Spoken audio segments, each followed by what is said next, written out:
أو يعني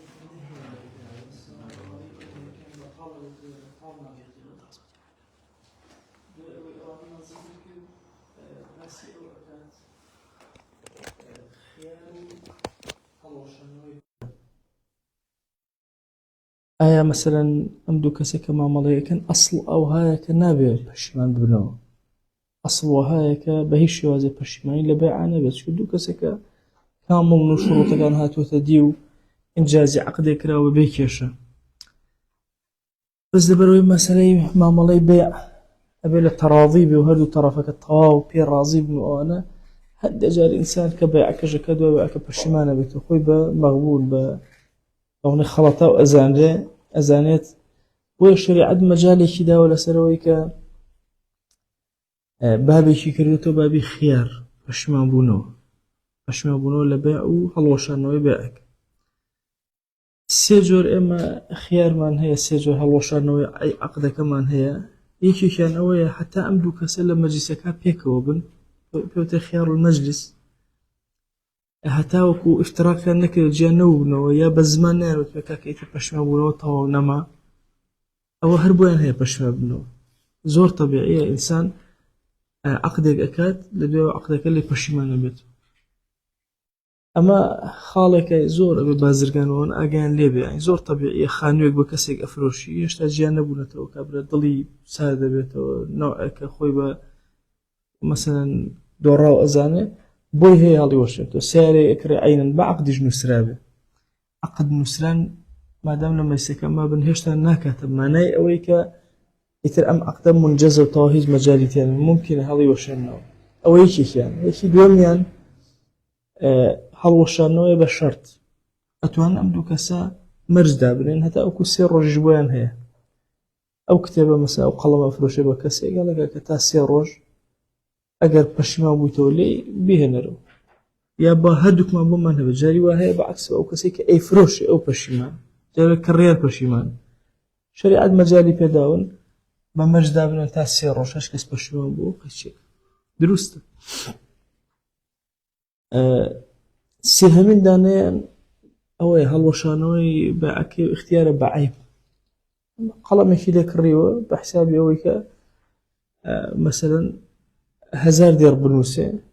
کە دوای دیقەت ئەدا ئەمە زۆری لێ سەرف کراوە ناگاتە 1000 بۆ نمونە. عەیبێک یان پێشتر تایە بۆ سێرەکە ئەمە مرەکەبی زۆر فڕێ ئەدا، باشە عەیبێکە تێ عەیبێک تێ ئەدۆزێتەوە، بۆی هەیە عەقدەکە هەڵوەشێنێتەوە، پارەی خۆی وەرەگرێتەوە، شتێکی خۆی پێ ئەدرێتەوە. سیارەیەکی لە کەسێک کردەوە عەیبێکی کۆنی تێیە، ئەعتیادی ئەتوانێت بەهۆی عەیبەکەەوە بیجێڕێتەوە، چاوبەسی لێکراوە لەو کاتە فێڵی لێکراوە، بۆی هەیە کە هەڵیوەشێنێتەوە. ئەم سێ جۆرە خیارە هەڵوەشانەوەی بۆ بایع و بۆ موشتەریش هەیە. جاریوە بەعەکسەوە کابرایی با بڵێن ئەوەی کە پارەکەی با بڵێن وەرگرتووە، سێرەکە پارەکە غەشێک عەیبێ شتێکی تێیە ئەیگێڕێتەوە سەر کەسێک. یەکەم دانیان کە لە بابی خیارەکان لە بابی خیاری مەجلیسە، ئەفەرمێ يثبت خيار المجلس في أنواع البيع. هەموو جۆرەکانی بەیع و معاوەضە و مامەڵەکردن هەموویان لەناو مەجلیسەکە بۆیان هەیە پەشیمان بنەوە. هەموو عقودێک کە ئەکرێ لەناو مەجلیسەکە ئینسان ئەتوانێت لێ پەشیمان بێتەوە، هەندێک لە عەقدەکان لەبێت کە دواتر باسی ئەکرێ. بۆیە فەرمێ کە سەرفی وەکو پارە گۆڕینەوە، ئەیانەوە مەسەلەن دینار ئەکاتە درەم یان دۆلار ئەکاتە دینار بۆ نمونە، لەناو مەجلیسەکە ئەتوانێت پەشیمان بێتەوە. باش ئەمە یەک. والطعام بالطعام، هەروەها طعام بە طعام عەینەن ئەگۆڕنەوە بە بابەتێکی ڕیبەویشە، چکە ڕیبەویشە لەناو مەجلیسە یەدەن بیەدە، یانی لەناو خودی مەجلیسەکە ئەتوانێت هەڵیوەشێنێتەوە وازی لێ بێنێ. یا سەلەم، سەلەم طبعاً بە عادەتی سەلەم پارەکە ئەدرێ لە مەجلیسە، شتەکە دواتر ئەدرێ، ئەوە شەرتی سەلەمە. یعنی سەلەم لەگەڵ بڵێن بەیعە فەرقەکە ئەمەندەیە، یعنی فرۆشراوەکە نادرێتە کەسەکە تا ئەجەلێکی معلوم، بەس پارەکە ئەوێ بدرێ. وازحە چۆنە؟ لە سەلەمیشە عەینەن حتا وەکو لەناو مەجلیسەکە بن ئەکرێ هەڵیوەشێنەوە، هیچ ئیشکالێکی نییە. یان هات کەسێکی کردە مەسەڵەن ویلایەتی دا بە کەسێک ئەتوانێت لێ پەشیمان بێتەوە لە خودی مەجلیسەکە یان تەشریک لەگەڵ کەسێکە لە کەسێکە هەر شەڕاکەتێکیان دانا و ئەمانە عینەن بۆی هەیە پەشیمان بێتەوە یا هەر سڵحێک کە معاوەزە بێ هەر سڵحێک کە شتێک لە بەرامبەری شتێکە ئاڵوگۆڕ بێ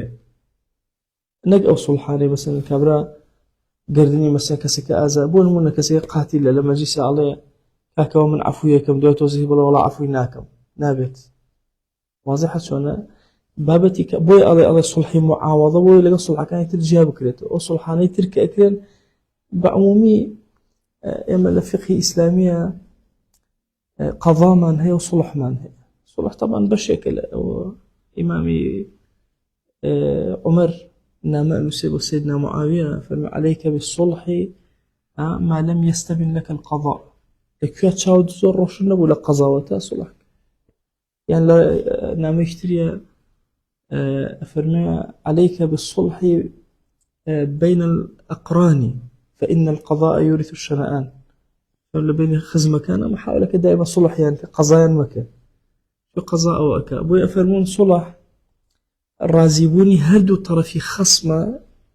نەک بەوەی کە شەریعەت لەسەری داناون بەوەی کە خۆیان ڕێکەون لەسەر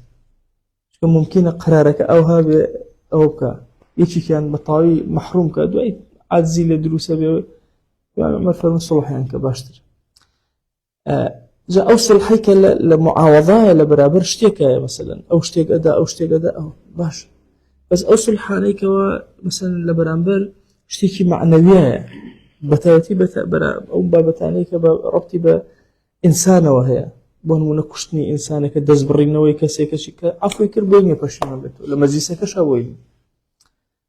چکە ئەسڵ وەها ئینسانی موسڵمان لەسەر لە هینی کەلیمەی خۆیەتی باشە المسلمون عند شروطهم كلمة وتوا لسري معلبة أفرمي ولو اشترى من يعتق عليه موضوع كمان موضوع لجر أما كوي أصل كوتو معنا أو يكبيع نابي هالوشته لما جيس الرجال من داوت من هالوشته ومشكلين إشكالي نية أي أجر مثلا كسك هات عبدك كري لما جيسك أم عبد آزاده وبكرينك بون من باوكي خوي كريو وبيشتروت ما هاش كسك یەکێ لە نەسەبی سەر و یا خوارەوەی بکەوێتەوە ژێردەسی ئازادە یەکێک لەمانەیە لە ئولوول ئەرحام مەسەلەن ئەکەوێتە بەردەسی لە ئەهلی عەسەبە ئەکەوێتە بەر ئەهلی فەرائیزی خۆی هەموویان لەسەری ئازادە بوو بۆی ئەفەرمێ ئەگەر کەسێکی ئەوە کرد لە بەرامبەرە ئازادە بوو باش ئەم کەسە لە مەجلیسەکە بۆی هەیە ئەوانە ئەفەرمێ ئەو کاتە ئێمە سەیری شتێک ئەکەین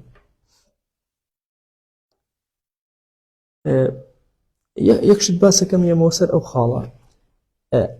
ئەم دوو تەڕەفەی کە با بڵێن کڕین و فرۆشتنێکە بایع و مشتری هەندێک جار بایع ئەڵێ کاکە من پەشیمە بوونەوەم ناوێ هەر لە مەجلیسەکە خۆی بڕیا دەدا ئەڵێ کاکە من ئەیفرۆشم پەشیمانی من نییە ئەگەر تۆ پەشیمانی تۆ لە مەجلیسەکە قەی ناکە کابوو ئەم کاتە بەس مشتری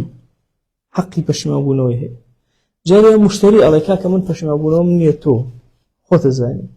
ئەو کاتە بەس بایع جارێ وای هەردووکیان ئێمە لەما چۆن بڕیان لەسەر ئەو شتە ئەدەین بۆ نمونە ئەم قەڵامان هێشتا لە مەجلیسەکە ئەوەن عەقدمان کردووە بەڵام هێشتا جیا نەبووینەتەوە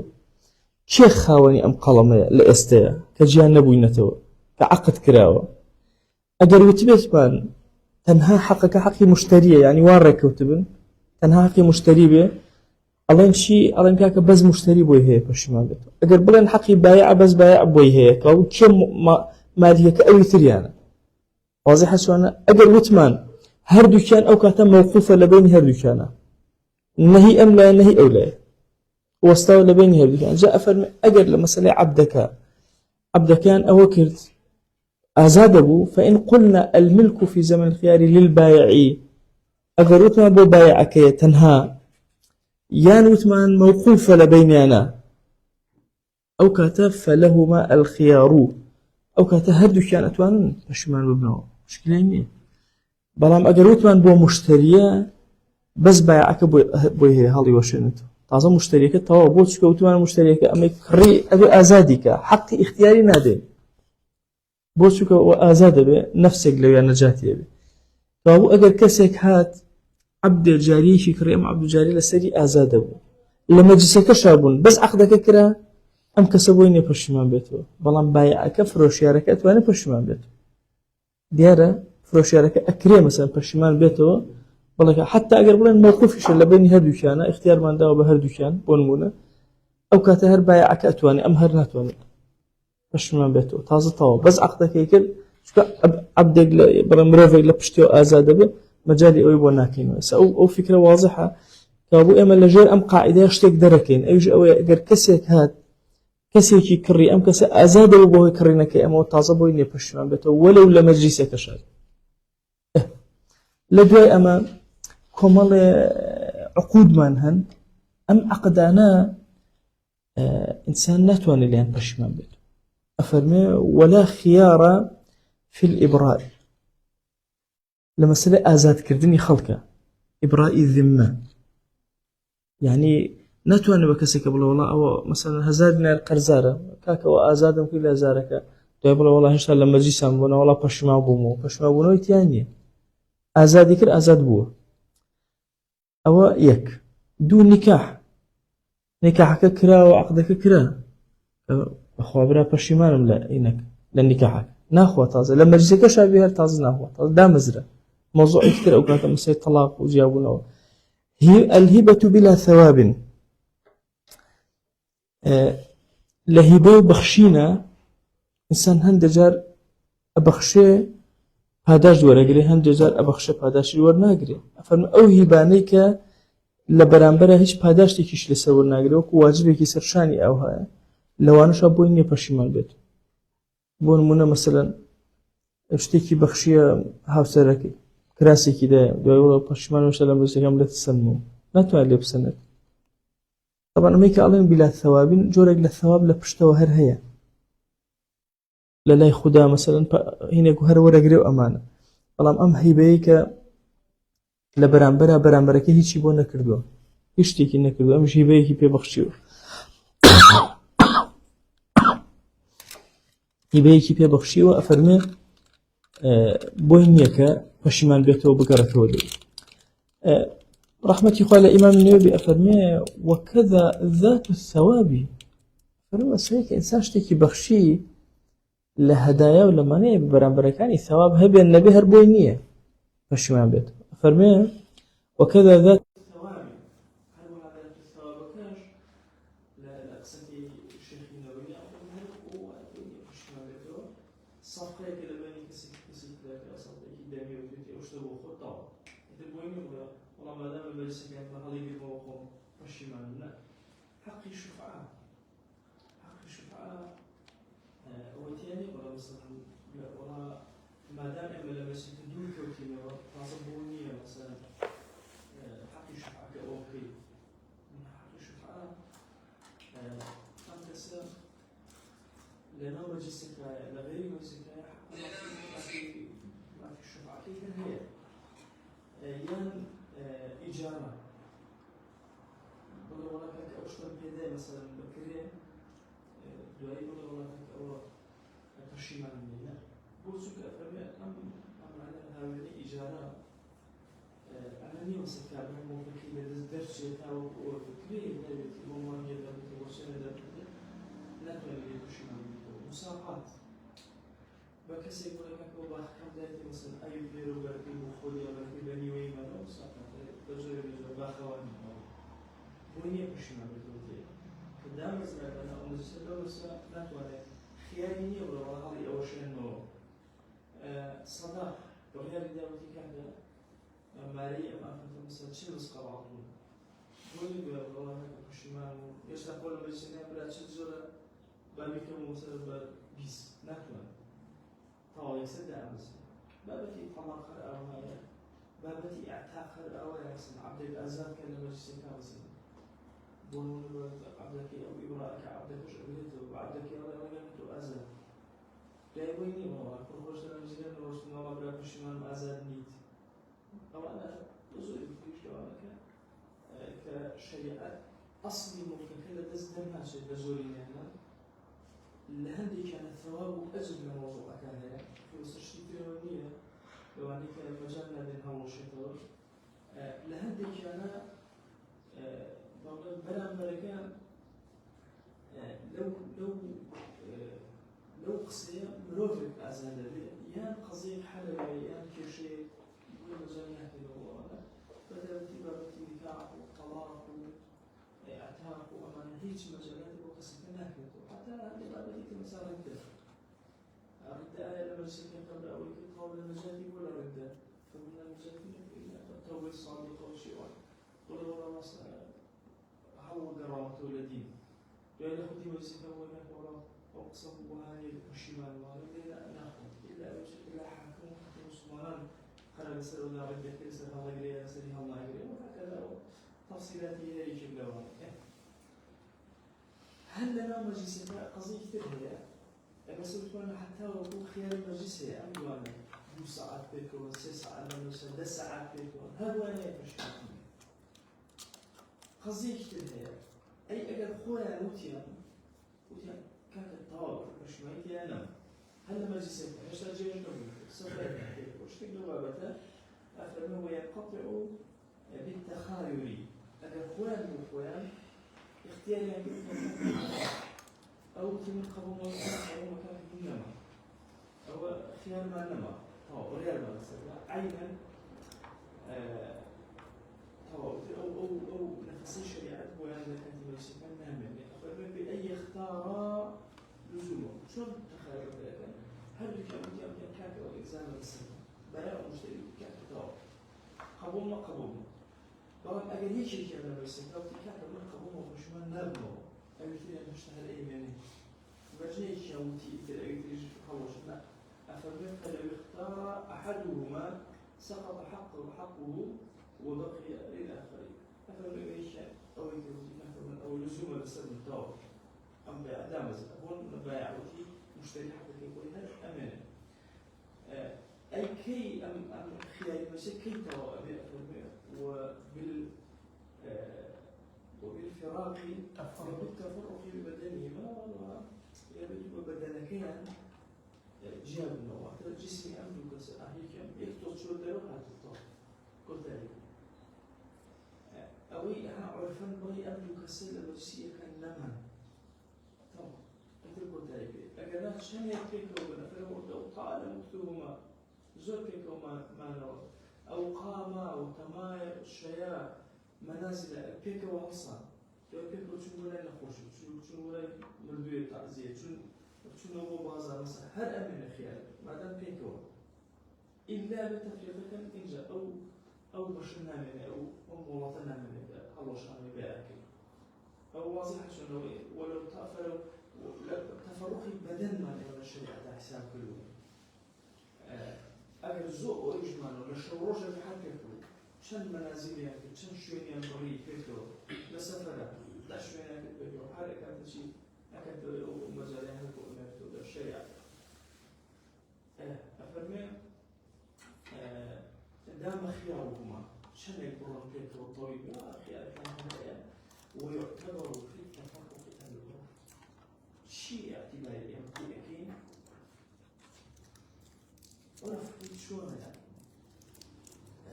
أول اعتبار في الكلمة لا أرفع مثلا هو من الأدلة إما أرفع أو هذا فسكان مثلا كان شدة زوج في البيت ومن تفرق نبوه شيء الاعتبار والميشان صار شايف هنا وقاتل هل أجر أرفعنا إذا الجهة منه هل ما اعتبار في الكلمة بفيك شوية المنطقة جبرا هاي السنة وعندناش نجيب بدنكش مش مجال تاني ممكن بدنك تفرقك برام عرف تحكمي أو بدن تفريقين شوية كيكو هذا مجلس خلينا آخر ولو مات في المجلس أو جنة أم جرى المجلس كألا مرت يشتى إنجازي بأك نكرة يان جنة شيء معك خياري ونعمل مرتاح خياري نعمل كان بما سخيناك هل كان عندك المشكلة إن بقى مشكلة فرقنا عشان كان بيكمل بيها شيء اشتيك دبابة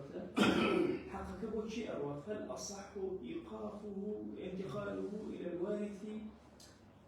أو كان نقضي أم أشي هو ورثة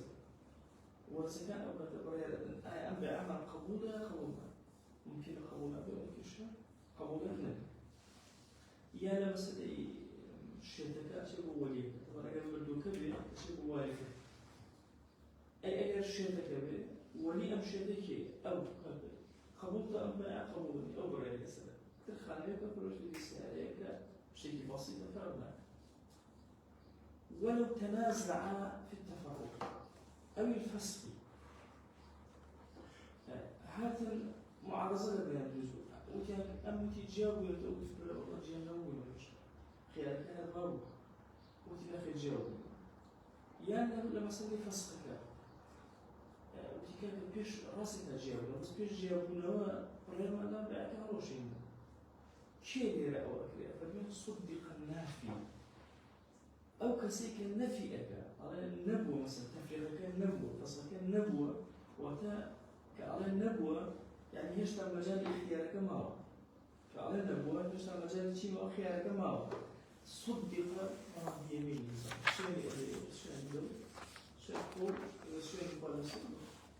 ما كيف يقول شيء أوش باش يعني غير شيء يسوي روح أو باش يكمل خيار مجلس أو أهل دوكسي كشتي كريته حتى إحنا مجلس أول وين يكشمل كي جابوا الأول يعني بدني إنجاز يعني كان خويا لزوم يعني كده سفر ما هذا أنا هذا أتوان مثلا أو حاولي وشيء بحشي بخيار شرط جويدو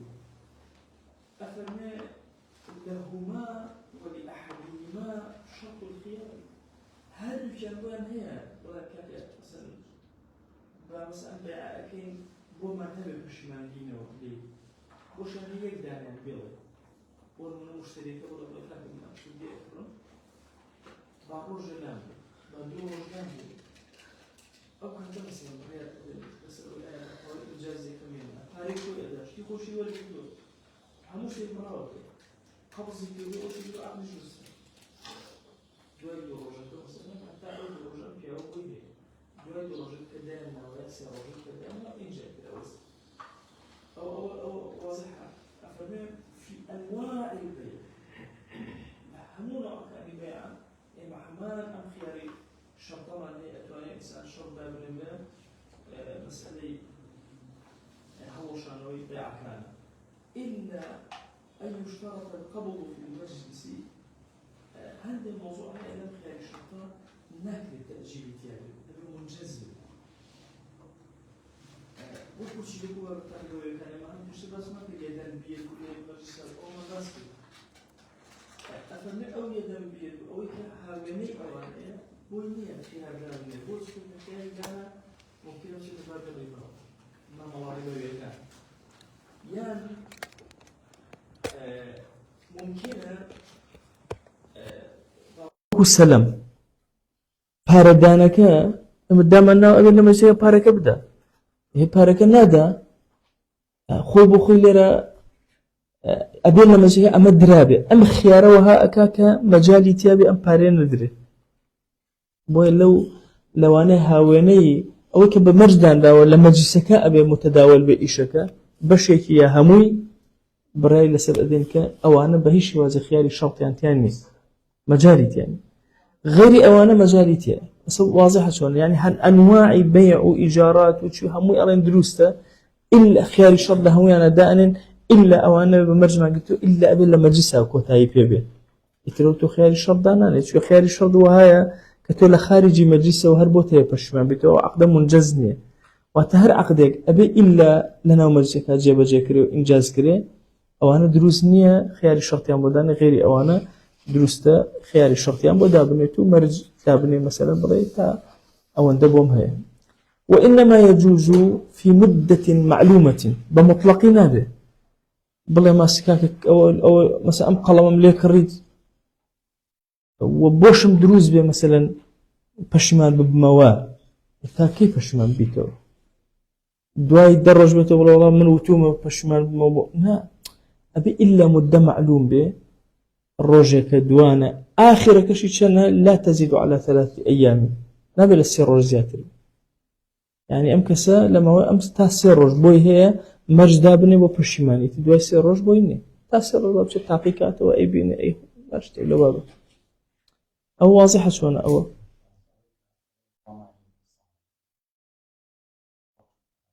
خوي زمان لقال زمان بو تشاكدنوية زورتر استا زمان شتيكا بس أجر بو هالوشانو بناب شرعيني واضحة بيعك هالوشته نا بيع منجزة كعلى الزمان صالح أكام ما بس أمني إلا مصالح سوتابون بين الروبوت شاكم بعدة الزمان أو هاي يعني حتى الشركات السيارات وسبليتهم هالشي يعني أو كهربائيات زورتر يعني شكي أو أشياء شاكية كاتو كعلى الزمان وناس أو بوش أجر شركة أو هابة إيش مشكلة مثلا بيعك هالناوشت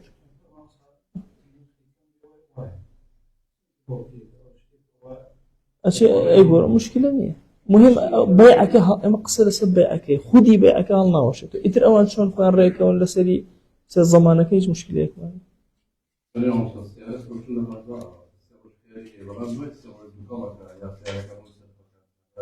أو الخياري عيبة كلامك أجر أو عيبة كون به أكيد تسر بيع اشتكي تازة بتشوف مش لازم زماني نية كنا اشتكي تازة رويدا به أو تفصيلاتي زور زورة لسر مشتريه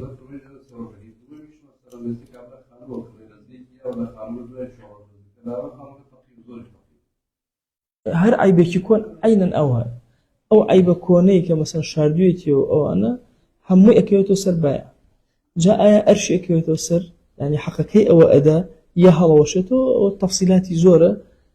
تشوف هي أنا أرش أكيوتو سر هش أنا هلا وشتو كل بيعك هلا وشتو ببي جوري عيبك دراسي أكيد شو أول شيء إنه خياري عيبه خياري شرط شونه هيج باسيك عيب لأراني هيج يعني مضبوطة 100% بابلا هيج كشيك من لقل أمشى بو أوي بران بركة وهزنك خلطها شو سواء بيع يا مشتري خيار دائما بو ما يصيروش أم كسا مثلا إن جابوي هي باش ما بيتو وي أو باش ما بوني زور باش بو شو أو كسي كشتكى أكره بدل أي كره أول شيء كيفرش غير بدل أي فروش شايان لسري نامينته هدو كي اختياري خوي ما مالي خوي كل شو بطبيعتي حال سبحان الله إنسان كشت أكره أجر زاني مثلا قازانجا ضلي أيجري باش زاني لزر يكسر برشيمانة بتو وجاري وهاي أوي كلا زر دويزور قازانجي ليك طبعا هر آخر أو با أو أشين لدواي أما باسي شيء أكين باسي خياري عيبكين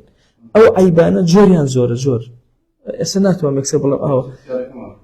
أما بس خياري شرطة كجاري باسكين بمرجان قرتوها أم بمرج قرتنا تاسير رج بويان هي برشيمان ولا أو طب لسير رج تجاوزي كدنية لشريعته تاسير رج هي والله ولا كاك لقيتك قوم الرازي ما نبات شور بعد دروج بالنابت أنها سير رج للشريعة حتى أجد زياتريان دانا إما يبينو سر رجك السر رجك برشيمان بتباش اللي دوي سر رجك اللي قبول ماك بقى كده مزاوك وتايب يعني شو منازعات زورة بلا سر أمانة مسألة يشتري أسامة وتمانا مددها بنا نسوي يعني كاكا 50 ساعة من دانا وابوي برشيمان بينوتي كا 50 ساعة إما أو 50 ساعة لو كانت عقدك أكن حسابك يا لو كانت تفرقك إما أو تمانا بيشتر خياري مجلس معنا يعني حتى تفرقنا كان حرخوان بان هي برشيمان بنو بوي دو قصة هي لما زابي خومانا قصي كان أنا اللي عقدك أما خياري كتير أوي بيشونية اللي عقدك وحساب 50 ساعتك قصي دوهم يعني أنا تفرقك وحسابك جاء ابنه هردوكي هر واردة أفرمي وتحسب في العقد لأصل عقدك وإتر إما خياري مجلسك إنما هو اللي خياري اشترى يعني فش ما بنوي كتير هي كبا مرجيرا الله اللي خدي عقدك ولا سري ماله 50 ساعتك بون قيل كالله شيء أنا تفرقك هو قال بقى ويتري بحسا واري خويتي خو بيداو لما جسك خو بويا بور باش ما بيتو لتفرقك هو حسابك هذا دور رأي هذا كان واري الموضوع اشتر هي أفرمي والأظهر أنه إن كان أو مسألة كباسم كر أي بو بايع بو مشتري بو هردوشان باشە ئەلێرە ئێمە قەزەیەک ترێتە ئاراوە بنمونە کەسێک مەڕێکی فرۆش بە کەسێکی تر ئەم مەڕە شیری هەیە بۆ نمونە ئەم شیرە لەم زەمەنی اختیارە بۆ کی ئەبێ ئەم 50 ساعات ئایا بۆ بایعە ئایا بۆ مشتریە ئایا بۆ هەردووکی ئایا چی ئەمە چی لێ بکەین ئاخر هەندێک شتێ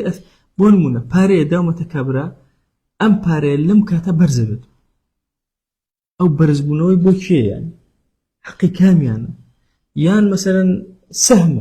سەهمەکە فڕی زیادی کرد یان مەسە گریمان خانوویەکە پێم فرۆشتە بەڵام کرێکی تێیە ئەو سێ ڕۆژەی کرێکە بۆ کێ واضحە چۆنە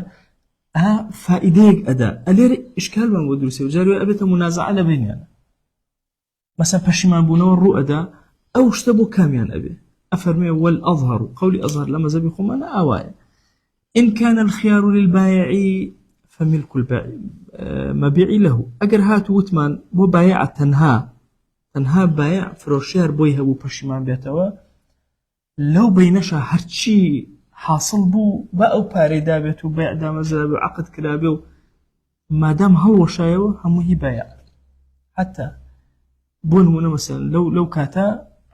بە ئەندازی خۆشی زیاتر سوودی گەیاندبوو گریمە بۆ نمونە شیر لەو کاتە بەرز بووە کاکە لە مەڕەکە گرانتر فرۆشتی و ئەمانە دوای کە حەقی پەشیمان بوونەوەی هەیە هەڵی ئەوە شێنێتەوە شتەکەشی خۆیەتی زیادەکەشی خۆیەتی بۆی ئەفەرمێ ئەمە یەکیان ئەی ئەگەر وتمان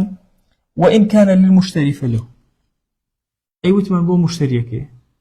بس أو بوي هو پشمان بيتو كابو هرشي حاصلاتي زيادة شيء بو مشتريك هي مشتري هل وشايو أشي بو مشتريك هل وشايو أجاتن لبي أشي بو مشتريك يعني أجر هات وتمان كاكا بس مشتري بوي هي پشمان بيتو مركي بردوه شيركي خواردوه بونمونه دوای پشمان بنو شيركي ناگرتو بو بايع أو خالص زور جرينج زۆر کەدەوەیە تەڕێمان لە کێشەی خەڵکە زەویە کە کاکە باشە سوودی لێ وەرگرتووە لەو کاتە چۆ سەیرانێکی تیا کردووە ئەوە 15,000 بایە بۆ نمونە هەر شتێک لەو بابەتانە مادام کابرای بایع وتێتی کاکە من ڕازیمەتەوە مشتەرەکە وتێتی با 3 ڕۆژ مەجالم هەبێ بۆەوەی بزانم پشمەرە مۆیاننا لەم 3 ڕۆژە هەر سوودێکی لێ وەرگیرە هی مشتەریەکەیە هي أو كسيك كريتي دويش باشما ما تشوتو ببايعك بس سودكاري أو تان لا معلومة أو تشوك زور دقيقة تشوك إسا زور كانت أبي خلقه هو إيجارته وبايعك غلط طبعا بايعك وتويتي من نامه أو تويتي مثلا من مثلا خيارك كم أويت أو كانت هر حاصلاتك هو هي مشتريك أو خالي زور بيجرينج أو خالص تشوك زور كانت منازعة دروسة بين لمسألة هالوشانوي بقى كان وأنا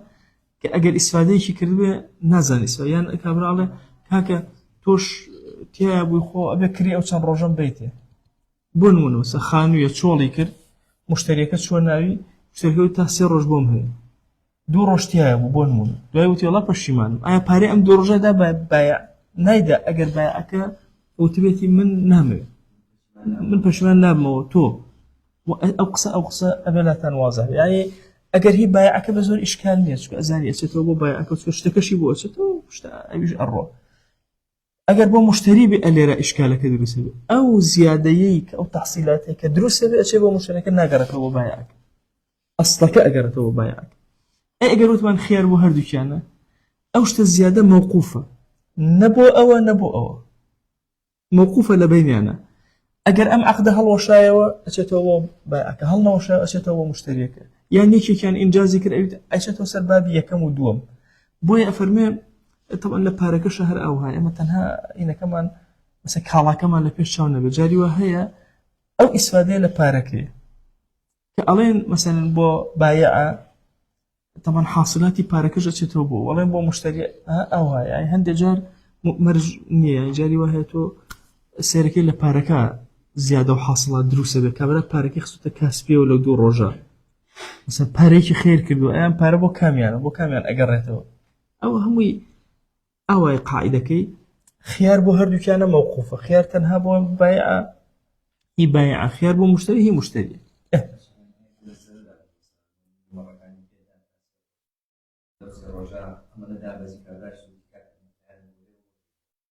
وهيش هر عيني أوها عيني أوها خيار هي هيك كسبة أكيد الطرفي أو كس أم طبعا بس يك ملاحظة هي مسألة هنا كخيارك أم بيعك هل أول شيء تولوي ككالاك دابزي بكالاك زرر بركي أكيد بيعك أجر بارك دابزي بركي أكيد مشتريك يعني أما لا يقربوا يبوكينو لداش كانك أم بس زيادة أكيد لداش كان حقماني بسريانو أوشتي هلطان وشانو تا أوشتي خوي بورته أوشتي خوي بوروت إيه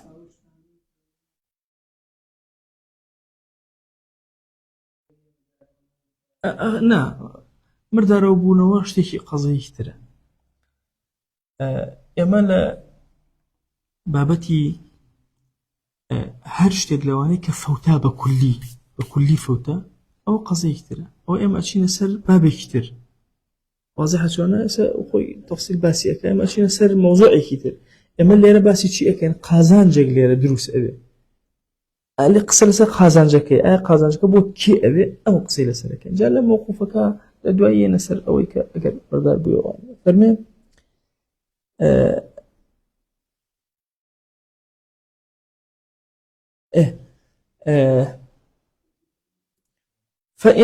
فإن تم البيع أجر بيعك دامزرا مثلا وتمان كاكا لبابتي موقوفك طبعا إما وتمان شون بايع أم قلم فروشته بايع مشتري هذوك بويان هيك بشمان ابنه فائدة قلمك فائدة باركي فرقناك هدو طرفك ألين موقوفة ما دام خيار بو هردو كان أي دوايت شي لي أكين أفرمي فإن تم البيع أجر بيعك دامزرا فإذا كان أشي بو مشتري كتب موقوف الراد قرتو لبين أوكاتا سوى مشتريك أجر هلو شايو أجر توسر بيعك واضح زيادة كشي بو يتولى قليا هو أفرمتي فموقوف فإن تم البيع طوى بشمان نبو بيعك إمزاكرا بان أنه للمشتري من حين العقد لو كانت عقدك كرا وحل لو كانت وحموه ومشتريك شي فائده هو بأوانا وإلا أجر هاتو بيعك نكرا وبشمان ونوردا لا كاتي عقدك وأنا حرهم أجرته بوكي وبيعك مو فوائده كان يجبر مشترك أنك أجر وثمان موقوف أو واضح أو شونه ويحصل الفسخ والإجازة بلفظ يدل عليهما أم توانا تاسي روج مولته لبين أمسي روجا فسخ إجازة شبلي بيعكم هل وشان وكاك برشيمانم شبلي كاك قبولم كل هر لفظك دلالة سر أم بكاتا وتي كاك معلم بتاو بون وتي قبول ما هر كلمة كي بكارنا دليل سر أو بتاو أبيشتر روجا أجنا بخودي سر روجا كده أمزره بلان بيش بونو 50 ساعة يعني بيش 50 ساعة كده وتي والله كاك يعني ما الله يزور بيعي وقبول تو هر كلمة بحال شتيك دلالة سر أو بكا لفظك قبولي لأكين توقع تايبي بون منوتي فسخت البيع بأكم هلوش رفعته برزم كده استرجعت المبيع ومبيعك يخون فروشا وكم جرايا لإجازة كوتي أجزته أو إجازة دا مثلا باشا يعني وتي أمضيته أو إمزام لسر كرت باب الروح تيمبران تيم رواندم مثلا أهمي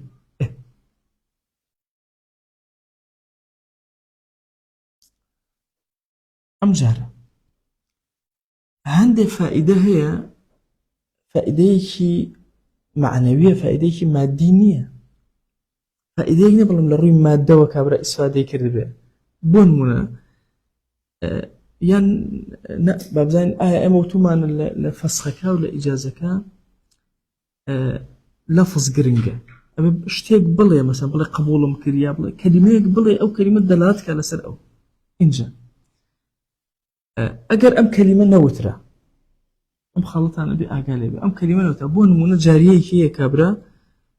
بايعك لو كاتيك لو بتما 50 ساعة بوتان هي أو بكا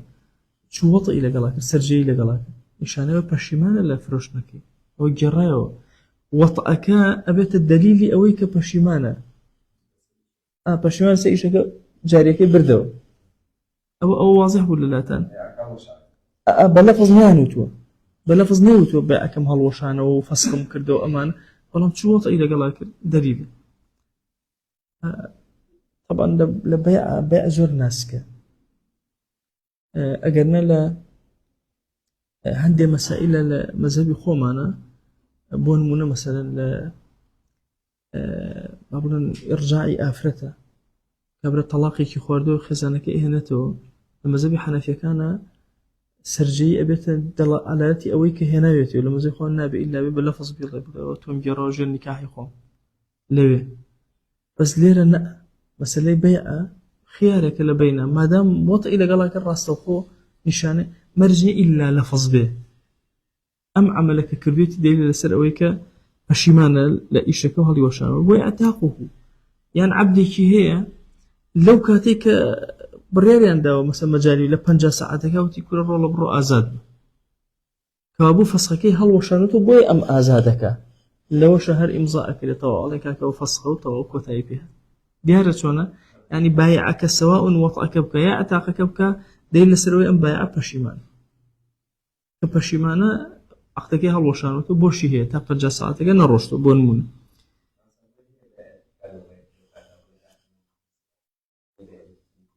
فلمك أخي والله وكذا بيعه وإجارته وتزويجه في الأصحي هروها بيعك مثلا تشوف فروشي طبعا بنا باربه تقول لي وين بيعك قالوا جايت أي فروشي بلام أقدر شوف فروش حق ما نوسى بنا باريكوا أما النشانة أولا لما أنا بشيمان وهلي وشان وتو لقولي أصحي مذهبا يا بكري هو اللي راهو فروشتي وفسخ وأمانة بخيار وأمانة لولا شو يا بكري دليل سرو قلنا بارا بلا سدي والله دليل سرو بشيمانة خيناك أكين الدليل يا تزويجه أبي أكاد هيك كشين ده بوش قوية كم خياري بوه الله أو أكاد الدليل لقولي أصحى يا تزويجه جاريك يا بشو أو اللي فروشتي اللي شو يا بشو واضحة شلون عينا دليل لسروي لفروشنا كبشيمان ويان بشو مثلا أما لا أصحها أم السيدانيان ولم لقولي صحيحة على أم السيدانية هيج كمان دليل نين هيج كمان دانا مزرد ومكان أبي إلا كسكة مثلا تمام قلت له فروشتو تشي أيدي بإيجار لخوتو يا هم أي فروشي تويان أشي أيدي بشونا أبي إلا شيبكا أو أنا هم هلا أوشتو أشي نوصل يكم أشي نوصل خيالي بأكب نايكين الدليل لسر فسخ لقولي صحيح هاش تكتر فرقناك خانويك كتابك سياريك أتشي أي فروشي ليرو خيار فروشتي بخيار لا يترو أي فروشي لقولي أصحى أم فروشني دوم دليل لسر أوي فروشني كم هالوشاوات طبعا أجر يكم خياري لقال النبي ناتوانه وهي ملكي أو طاوك وتايبيات لم درتشو بس أجر هاتو خياري لقلابو أما لبين هذي كان موقوفة بوي هي بشمان بتو أشي أي فروش دليل لسر أمي لقولي أصحى أم فروشني دوم دليل لسر ولا يكم بشمان وطاو هذي وشانوت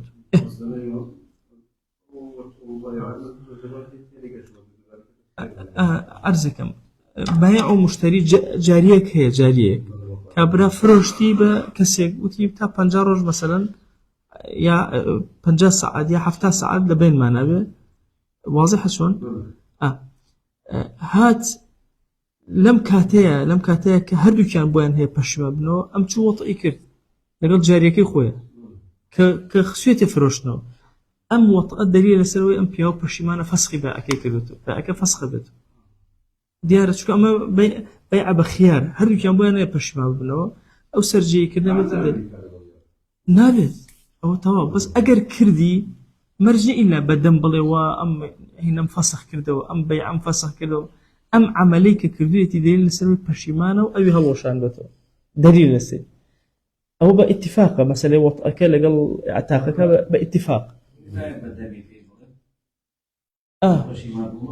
طب يعني كل هاد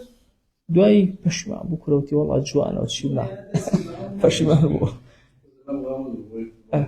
یا ئەتاقەکەش هەروەها لەو دوانیانە ئەتیبە ئەو عملە هاچکەم پێشتر وتومانە چی وتومانە ويحصل الفسخ والإجابة بلفظ يدل عليهما باللفظ يبوتري ليرى الله أم عملش قيناك هروك لفظ ويا والله عمل هي بقوتر اللفظ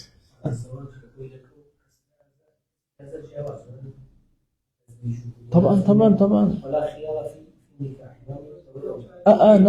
لا هي أول ترى أول تترى بس أما جارية فروشتيتي طبعا جارية يعني لمفهوم عامي خلقه واتشسبيوه كوت جارية إتر بياوه كم ما يخوي آدي كايوانية جاي كابرا مثلا جارية هي إيدا بشو عبدي هي كل عبد زور نقوته تا دوجني بيز بوي بين أزادك بوينه باشا أزور عجائب للشريعة على أجر مثلا جنك بوينا دانا مركا وهرجت رجعوا كي إتر مثلا أو جارية كم بوين جارية دومي بوي هني إتر أوابه وقت يخوي مثلا بابتك بابتي جنس نبوه مسائل جواري وأوانا زوت بابتي جيان رويشتن بوه جياني كسيب من روشتو باخي هبو شي هبو هم ولا عبد كده أنا وإيش كده ولا عبد جاري كده وبيكتب تكاك اللي ودانش إيش كان بس شلون كبره مثلا أشياء مثلا باخي كي جوري هي خانك بشو كتير كاتو مالك كتير شو خوي بينا شيء بريو بالضبط أواب جاء وش أو هاي مثلا بو جاري كي خوي أدابه شو بلام أم خياري لولا بيعك كيلو فروشتيتي ليش إذا بشو كأم بدهن بشوا دليل سر أوي بيعك هالوشان وتو لقولي أصح بالله دليل سر أوي بيعك هالوشان وتو أي لقولي صحيح أنا خير دليل نية عشان نابت الدليل أي أجر هاتو أم جارا بعكسه مشتري أم بزماني كرت مشتري شو أو خيار هي لهناك شو وطئي كرت مشتري شو مثلا ياي بكري مشتري شو عبدك آزاد هل يكيب لو أنا بيشتر أفرمي آية أول بالنسبة بايع وثمان بشيمان بونا فسخة آية بالنسبة مشتريه يعني تواو يتر منش لا أمج دام زاندي بايعك وإجازة ببايعك بلا إجازة ببايعك عين الدليل لسر هما نقصك يعني بيشو لقولي أصح وغيري أصح وشي دوباره بير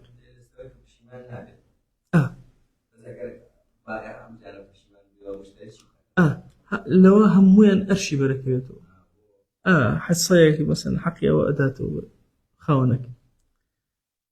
طبعا بوش أفرمي الأصح قولي الصحيح أفرمي أم تصرفات على مشترينا بتإجازة أجني سودك اللي ورقته أشنو سر موضوع كيت الآية سودك هي كاميانة هي بايعتها هي مشترية هي هردوكيانة موقوفة أقوت من هي بايعة أو كاتب بحقي أو بداته بايعك بفرش موضوع اشتريها عمل اشتريها عمل من أم قلم مثلا لقل موصى مسلمة مثلا بيان فروشتوها بابرين بقى 1000 دينار وتمانا كاكا تا الرجل مجاني بشمان بونوها لدوهية أم قلما مفروضها يتر من لبابي فروشتن لعرضي فروشتن لابر شو فروشتن طبعا بخير عرض مكردو بو فروشتن جاري دامنا يا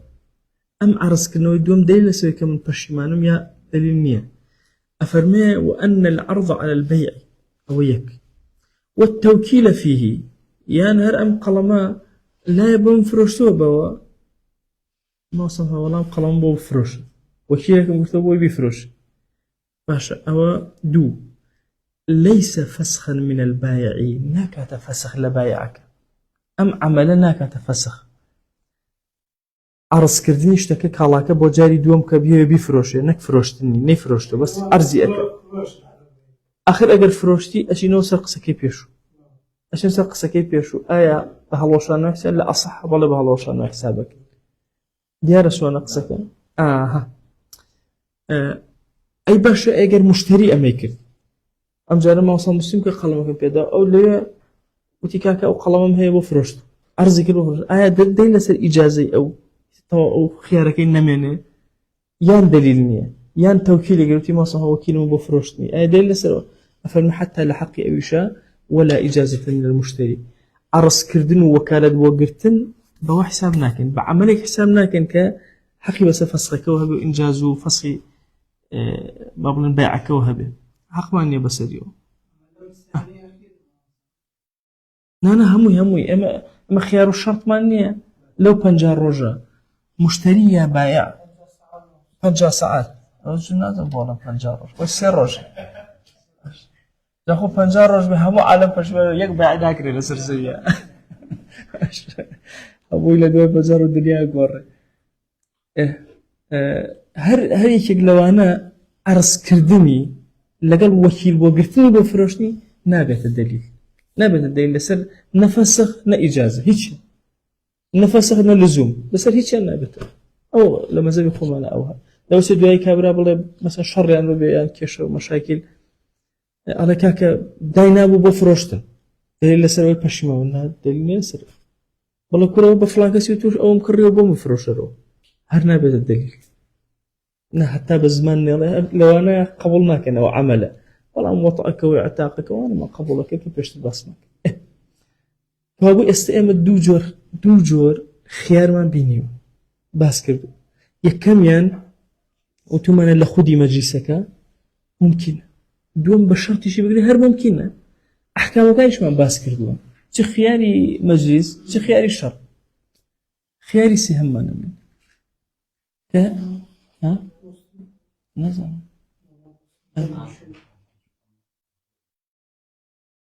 أيضا باش وصلى الله على سيدنا محمد وعلى آله وصحبه وسلم تسليما كثيرا أبدا إلى يوم الدين.